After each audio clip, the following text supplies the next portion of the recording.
as you see, made many communities like this impossible to travel in. And if you were with us last night on Tracking the Tropics, we dipped in and out of some hurricane coverage along the coast. One of the places we went was Delcambre, Louisiana.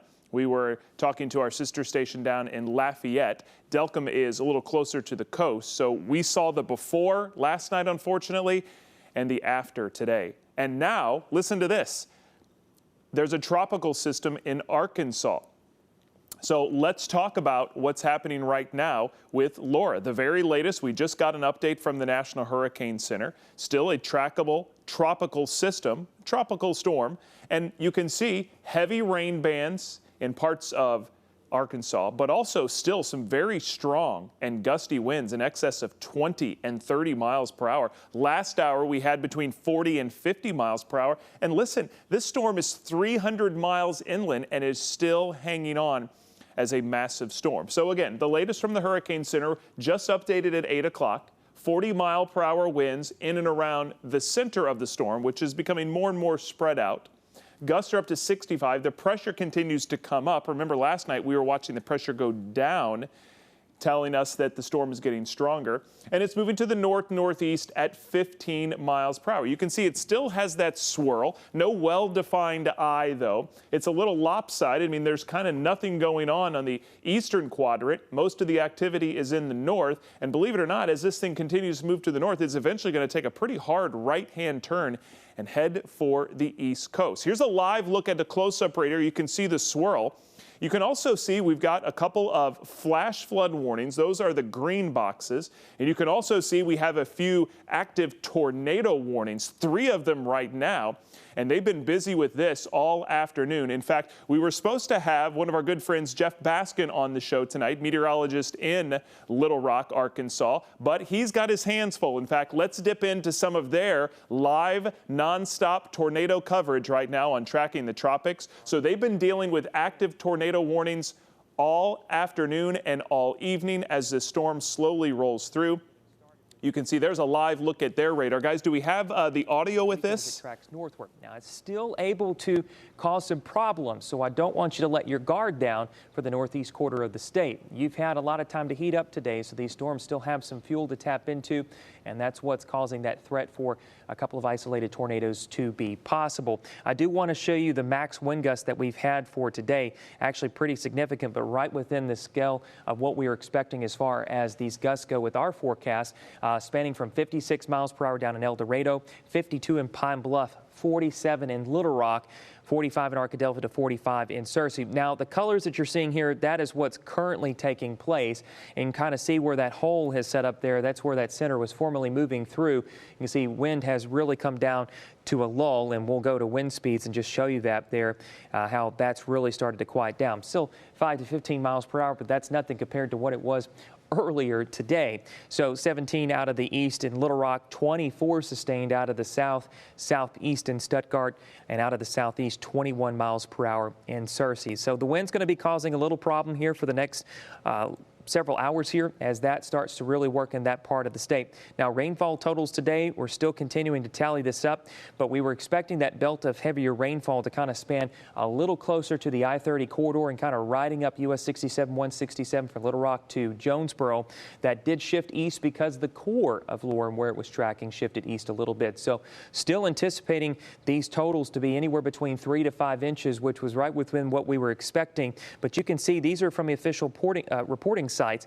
That little bit of red, that represents some higher rainfall amounts spanning closer to 4 to possibly 5 inches in some locations across areas of southeast Arkansas, and even seeing a little bit of red setting up in areas of Jefferson, Arkansas, and Pulaski County, and still seeing that heavy rainfall moving through areas of Searcy. All right, so that was a live dip into their nonstop tornado coverage in Little Rock and a good part of Arkansas under the gun with still some heavy rain, gusty winds, and then a few tornado warnings right now. Let's go back to graphics, and I want to talk about a little more about what's happening still as this storm is holding on. Guys, if you'll throw up Max 1 behind me, one of the things we want to look at is, you know, we're almost 24 hours since this storm has made landfall, and we still have active tropical storm and hurricane warnings. Yeah, tropical storm and hurricane warnings in Arkansas. It's been about 8 years since they've had a tropical system impact us, and it's just one of the strange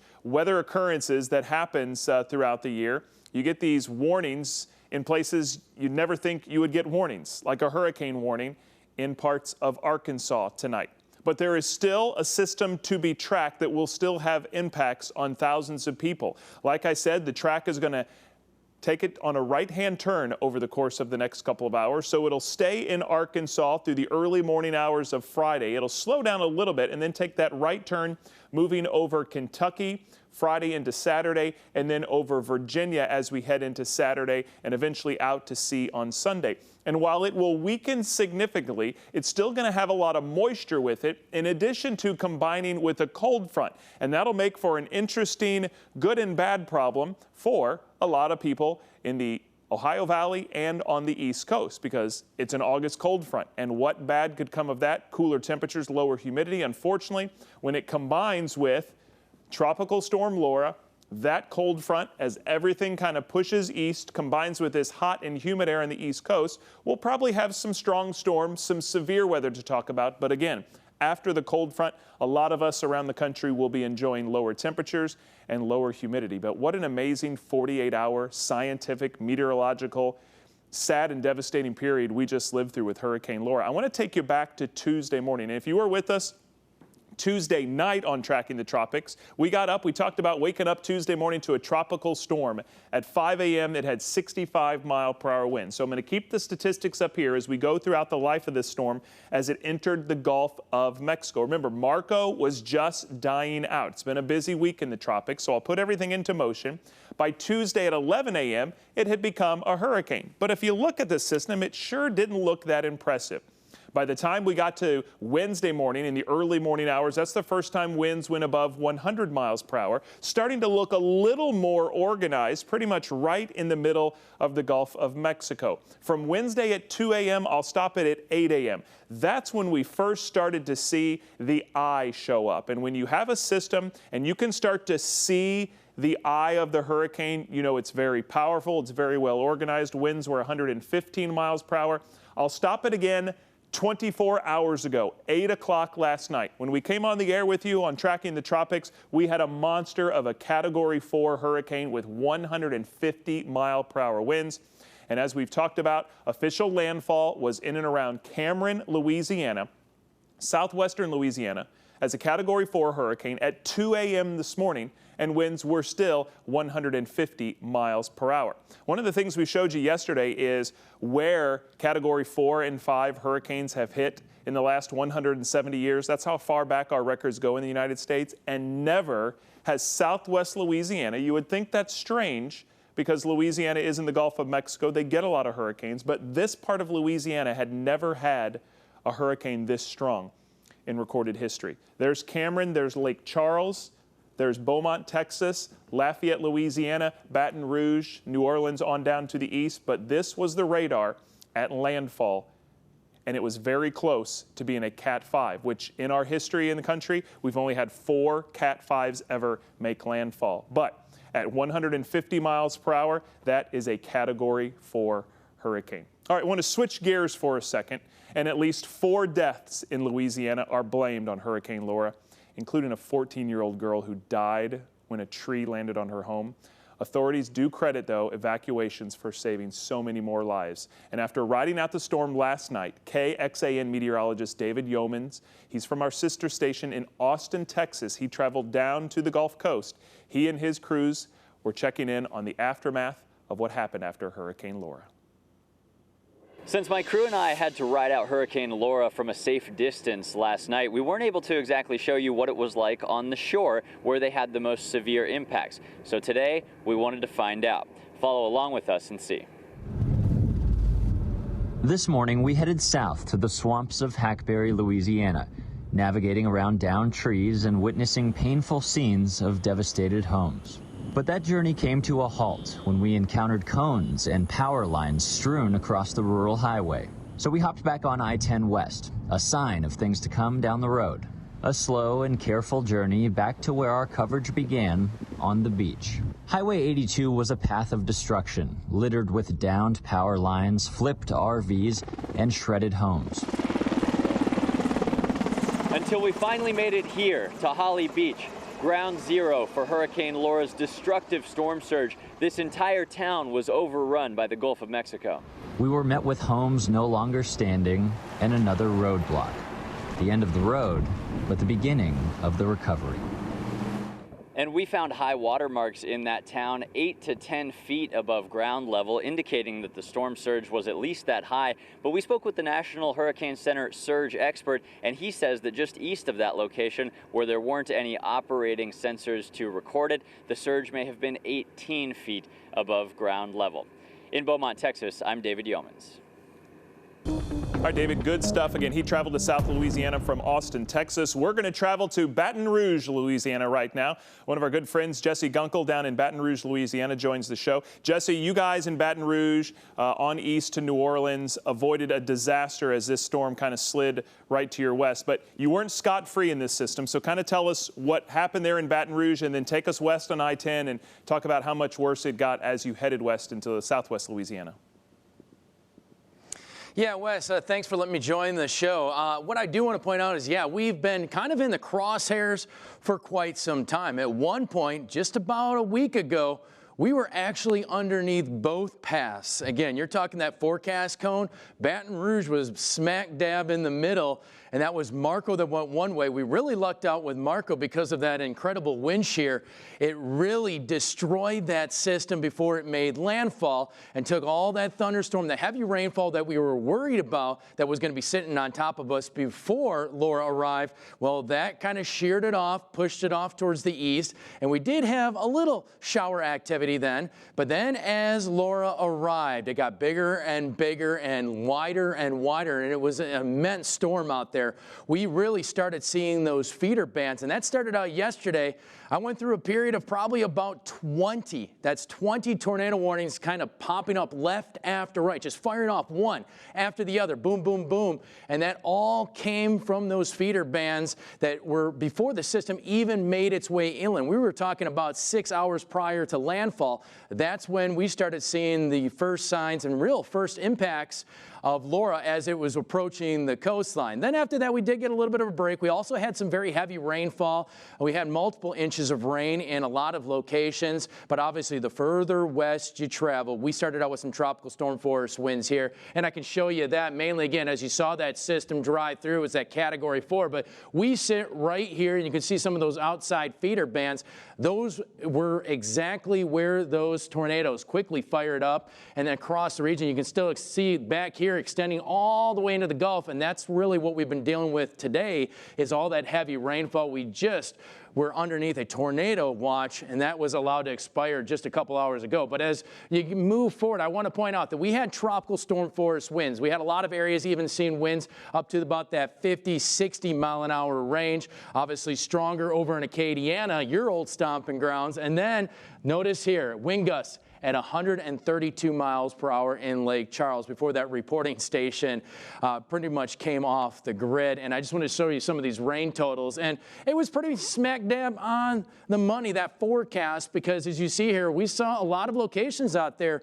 The estimates were calling for about 3 to 5 inches, locally higher amounts, about 8+, and we got pretty close to that under some of those rain bands, nearly 8 inches of rainfall just across the Mississippi River on our western side. And you can see all that rainfall just obviously around the Lake Charles area. And again, so the further and further west you travel, obviously the overall damage continued to increase, Wes.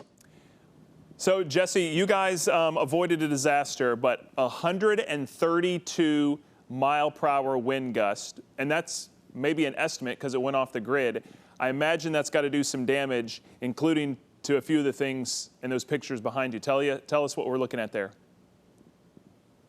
Yeah, Wes, what you're looking at right here, and most people kind of assume when you go to the airport or if you're driving by on the interstate and you see that big golf ball in the sky, that is the Doppler radar site in Lake Charles. This actual Doppler radar site sits just a few miles south of I-10, heading your way towards the Houston area, and you can see it off in the distance. Well, it is no longer there. That Doppler radar site went off as soon as it made itself underneath that northern eye wall. We completely lost the radar scan, and that was just a little past 1 o'clock in the morning. The other one I want to show you is a picture of the tower. This is KPLC. They had to evacuate their station at one point when they were calling for a Category 5. They had to evacuate and move their entire crew to the capital area, the Baton Rouge area, down I-10. So they were stuck in all of that evacuation traffic moving down I-10. But again, that is their tower. Their tower survived Rita. It survived every other storm. But as you see right here, their tower is very close. That is a 300-foot tower that completely toppled. And as you see here, it's just one big gnarled mess out there. And that was because of those very strong winds. And again, when that northern edge of the eye wall came in, potentially we even saw some very big spin-ups in there, some vortices that could have helped kind of twist this system up, which again is very concerning because obviously a little bit gut-wrenching because when you start to see some of the images coming out of the Lake Charles area, I mean, you think about going down there, there's the casino, you take your kids to a lot of those areas, they got the lazy river. And again, a lot of those areas are just completely leveled or destroyed from really top to bottom at this point, Wes. Yeah. Jesse, one more follow-up on that picture. So you're telling me the TV tower, that building in the foreground, that's the TV station?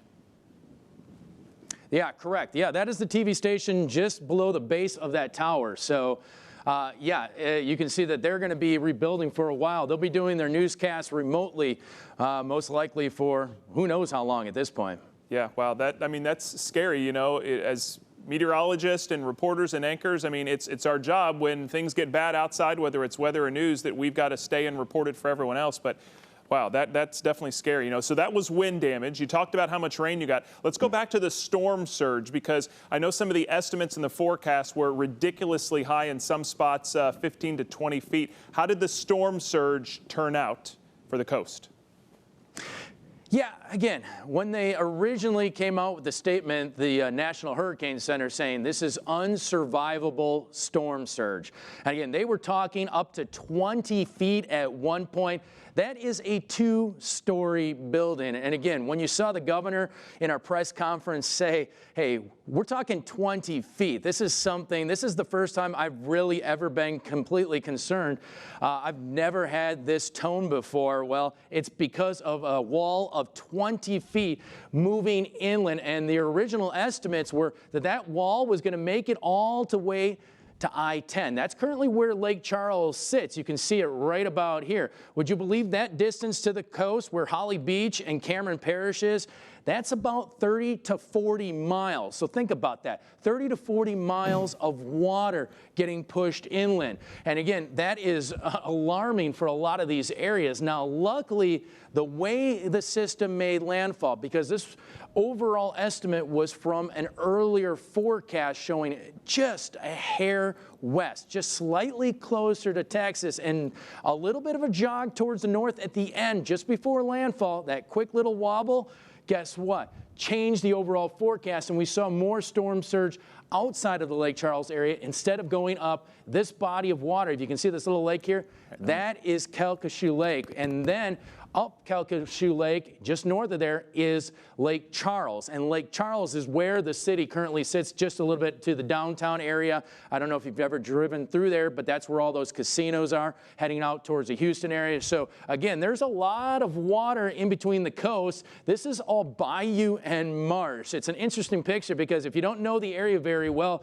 we're not talking the most sandy beaches out there. We're talking all swampland with a lot of gators, a lot of people already kind of ready for that scenario as their houses are already up on stilts. And again, this is all marshland, and all that water was expected to push inland. And at some point, we already had pictures of Holly Beach, and this was well prior to the storm making landfall, already underwater at that point. And I was thinking about, I think it was about 4 to 5 hours prior, and it was already underwater. A lot of the roads were already covered and inundated that we couldn't even get out there at that point. So they had to move all of our crews a little bit further inland.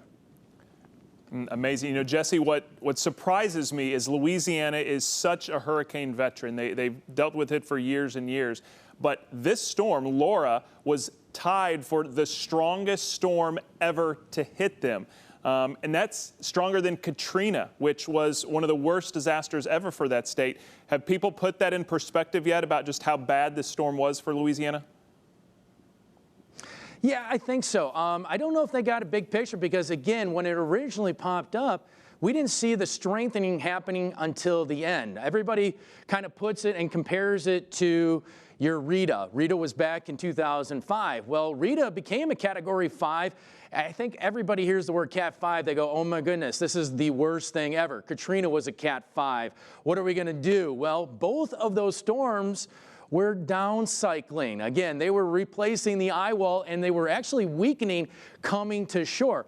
The worst part about this type of system, it was actually gaining strength until right at the very end, just before landfall. So that's why we were talking about it. Again, it was only 7 miles per hour from becoming a Cat 5 storm. So we were concerned that, it would actually reach a Category 5 and become one of the only 4 named storms added to the list, obviously, of Category 5 landfalls as it was approaching the shoreline. And the concern is, too, because you still got a lot of water inland, that it could have maintained its strength all the way up to Lake Charles, even though they did have 100-plus winds in a lot of areas, 130-plus winds in a lot of areas, and it was pretty ongoing and consistent for multiple hours last evening, up to about 8 to 10. They were still getting at least hurricane force winds at that point, so it was a very long stretch across the board.